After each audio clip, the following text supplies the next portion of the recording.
Hi guys, maybe we can have another go at this. Look who decided to join me this morning. Hey Bassie, one of my best friends on the planet. Bastian Dormitz is his name because we found him in a small village of Dormitz in Austria as a kitten, face full of snot, sick as a dog, a couple months old. And we managed to find a vet on a Sunday, yes, believe it or not, who gave him a shot of penicillin. And because he didn't have a fever, we illegally transported him across half of Europe.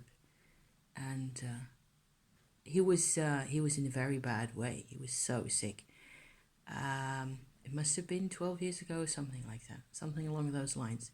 Sorry for the glare. There's a terrible shine of the sun on the table and on the floor and a couple of other things right to my right side here, and it just bounces back into my face, gives the weirdest light. Anyway, the most emotional moment with getting him across the whole stretch of Germany, that's 800 kilometers or something crazy like that, was that at some point he was in my husband's lap. I was driving, and he couldn't eat because he had a sore throat, and nothing went down really. And I suddenly had a brainwave. I said, we have to get milk into him, cat milk. And at some point like that, I am so happy that I have lived all over Europe and I speak all those languages. Because we managed to get, first we went into a chemist and I told the whole story, and they said, oh, you have to go to the animal supplies shop, animal food shop, and it's more or less over there. You have to, give me a couple of directions. And so we found that shop. We found a cat milk, genuine, because they're lactose intolerant normally, so you can't just give them a cow milk or something like that. And a bottle with a bib on the top. And the first time that we gave him some of that milk, he just lay there like, okay, I will go along with this for whatever it is that you're wanting to do now. And an hour later, we gave him another small helping, and he was already holding the bottle with his two front paws hanging onto the bottle. So when I saw that, I knew that we were out of the valley of death right there with this little guy. And he has been so important to me getting my soul retrieval thing going. You have no idea. Because it was actually somebody who came to the house to have his health checked. Somebody who did, I don't know what you call that, some kind of energy therapy, using all sorts of vials and bottles and energy signatures. I was really scared of her. And the second time that she was going to come and visit and have him checked up, she was going to come to the house, and I felt like, oh my God, I have to do something. And that was actually the sort of incentive, a very strong incentive for me to get my soul healing thing going on. And from then on, everything's been different. So this little guy out of the Austrian mountains, probably a farm cat abandoned by his mum and all the rest of it, he made that happen. And indirectly, but it's a bit of a longer story, but never mind. I just thought I had to get back on a bit because I saw a video yesterday by Danny Mystic, I'll put the link in the description, about fear of change. And I had posted a comment and it was all fine and nice and very pretty and all that. And at some point, again, the cat is, the hairs are coming off and they're going into my face. So I have to go like this the whole time. I realized that I have a very filthy habit in my own brain concerning, that has everything to do with fear of change right there. And I thought I should tell you about this. So probably, maybe you'll, you'll recognize it. I can be very bad. I can be such an ugly little monster to myself, especially. I have no words for it. What I do is I have, put in quite a bit of work. This past summer has been very work intensive for me. I have cleared out a great pile of stuff and junk out of my home, things that I don't use anymore, or things that I haven't ever really used, that just clogged up my space, right? So there was lots of different categories. Most of it has gone either to the thrift store or to the dump, or some other proper place where, like, I was gifted things, like a small weaving loom, for example, that was gifted to me by a friend who didn't use it, and she had gotten it from somebody else, and I actually found a really good place because I was talking about this stuff to somebody else, and her daughter is very much interested in weaving, and so she wanted it. So there goes, right? It's actually found a much better place. Just like those tapestries last week, same story. So I've put an immense lot of work in getting my home reorganized, getting it cleaned out, and having, in general, having the stuff around me that I want and that I use. And for some reason or other, I love it. I have tons of little bricks, bits and bobs, pieces of wood, stones, crystals, beads. I'm a very creative person, so I have loads and loads of hobby materials and creative stuff, which needs to be in order and organized for me to be able to really use it. And what I do, this is the bad fear of change habit that I have, is after I have cleared all that space out, I have hoovered until I saw blue in the face. I have, extrapolated the whole pile of junk is gone. And 3 days later, I am lying on the couch with a book or what have you, and I imagine putting it all back the way it was, including, empty plastic bags, empty cardboard stuff, broken boxes, dust and dirt and all the rest of it. It wasn't like grimy, but it was dusty, of course. And I sort of torture myself that way. I do that a couple of times until I go like, I'm being nuts again. Stop this. And it's a way, it has to do with fear of change. The way the house looks now is so much better, so much more comfortable, so much more welcoming, not only to me, but also to my husband and to anybody else who comes here. That's something I don't deserve. I feel I don't deserve to be that person who lives here now, right?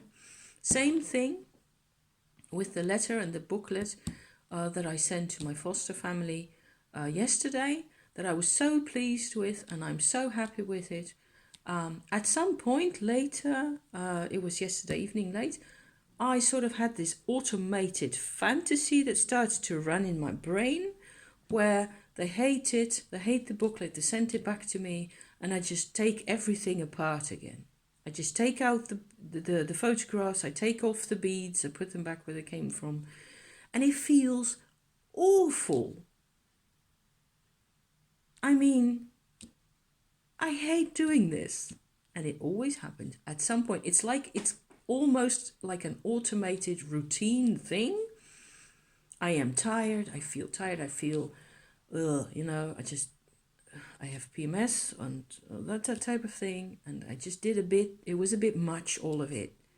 And I get into a resistance mode of some kind, and I thought it was only fair to share this as well, because I always pretend to understand everything, and I kind of understand the way this works for me, and I think it sucks and it's nasty, and it's just a very nasty it's like self-harm almost, except it's only in my mind. I don't do self-harm. I've never done anything physical because I'm way too much of a wuss. I hate physical pain. I prick myself on a pin here. I'm sewing all sorts of stuff, and I'm, crisis. I'm never ill, not really. I get a flu now and again, and sometimes I have a headache and stuff like that. But I am quite a healthy person. So maybe it's because of that also, because I just feel like there's the balance has been altered in my life because I took up a couple of big, I did a couple of big moves. I undertook a couple of rather, extensive, strenuous even activities so as to get this change. And once it's done and everything is fine and cool and I love it, in my waking existence, at some point or other I will try to make myself miserable like this again. So there you go. I thought it would only be fair to share this as well, because maybe then I can go back to witchy stuff. And I'm altering. I was making bags for decks, and I decided that the bag that my Sasurabito baby deck was in was too small. So now I've got this one like this, where the deck is in. Let's see if I can pull a nice card for us today. What do I get? Oh yeah, the eight of pentacles, guys. Can I? How can I show it that there's not 3/4 of my fingers in the way? I like 8 of pentacles. That's a nice card to have, right? Always. Work is being done. Stuff is being made objective or something like that. Yeah, that's great. The deck used to be in this one. I can only use one arm, of course, because of this guy here. This is the bag it used to be in. So it was completely stuck in here. You couldn't use the bag to draw cards from. And that was another element why I didn't really use the Sasurabito that much. And I have found that I am kind of very tentatively developing a bit of a relationship with this deck now, because it feels to me like it's very pure. And it's a sense of purity that I have inside of me, buried very deep. Okay, I've always had to be reasonable and rational and be much more mature in my way of speaking to people than I really was. I didn't have any maturity inside. I was a kid. I was a desperate, lonely kid on the inside, just like many other people are. So it feels really good to be giving this deck a better place, a better position. It's not completely finished yet. I, used old lace that I sewed onto a ribbon. This is what it looks like inside. I've got 2 of these, and it's really really nice handmade antique lace. I don't know if you can see that. Handmade lace right there, and it's got a couple of mementos on it, like this earring. It's not gold, like a gypsy earring. I found this in the mountains. I was very excited because I thought it was going to be gold. Of course it wasn't. Silly. And a really nice Italian bead right there. And the little green bead at the bottom comes from a necklace that my mother used to wear. And this one's going to go on the other side right there. So that'll be quite pretty. And what else have I got? Oh yes, it meant that originally this bag with a different ribbon in it contained my Minchiati deck. The Minchiati now has moved into this thing, which doesn't really look like much. It does have rather pretty naked females on the outside. There you go. And it goes really well with the Italian Minchiati style, right? Let's see whether it agrees with me. Because that's another one of my little minis, right? Here we get, I think this is the Knight of Pentacles. So Pentacles again. See? So style-wise, Those two really go well together. And now it just has to have a ribbon go through the top like a drawstring, right, to tie this together. However, in this bag originally was the greenwood, this one. And it's much bigger. It's rather a pack of a deck. It's like a handful. And there you go. That's the complete set of the greenwood. And let me see if I can show you a couple of those cards, because they're so pretty, you guys. I use this now and then when I am, when I feel like in quiet mode, okay? A quiet moments where I feel like I can actually think about things. And there's beautiful cards, really. And these are just, like I just said earlier, they're from a PDF file that you can just, you know, download or print out. Look at that. Isn't that gorgeous? And so there's two styles in this deck, really. This one with the colors, and this type, which is much more of an etching type, or here, and it has lots of prehistoric or Stone Age, Bronze Age symbolism in it. So there is a PDF that goes with this as well, with the original information about the deck, and I'm still hesitating whether to get that, because I know once there is words and text that goes with this is a card I've had several times already, with a child learning to shoot an arrow and its mother is behind it guiding it right there. Isn't that cute? I kind of feel like I can relate to this deck without any additional information, without any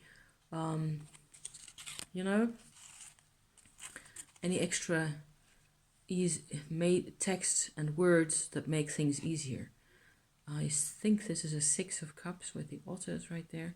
And there's like a burial mound or a passage grave that has a fountain of water coming out of it.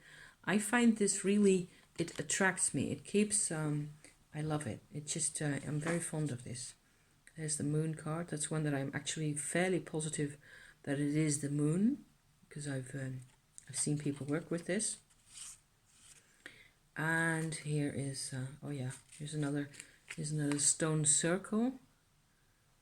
I find it's really great to connect me to, you know, the past, in the sense of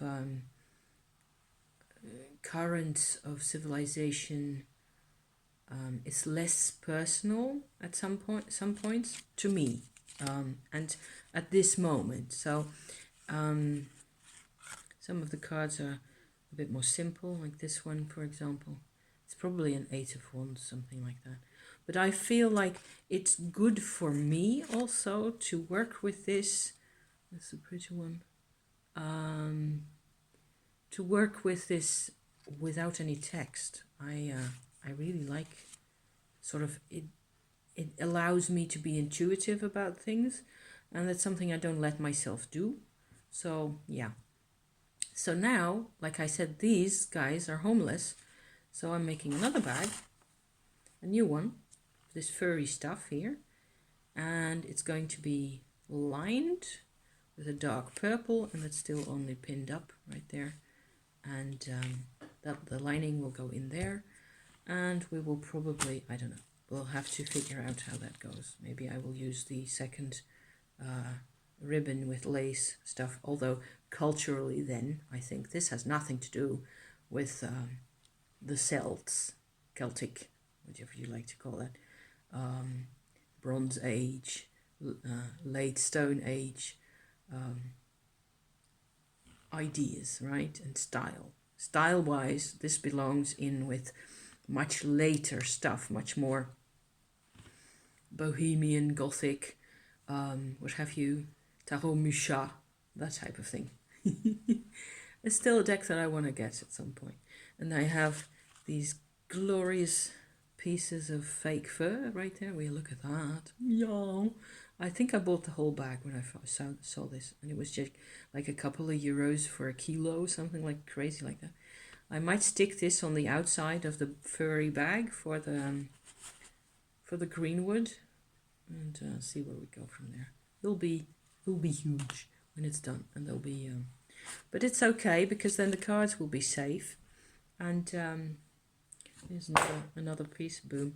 There's another piece of the same type of fake fur, except it's a different color setting. Instead of the pink, it's got turquoise color in it. So this is the other one. See?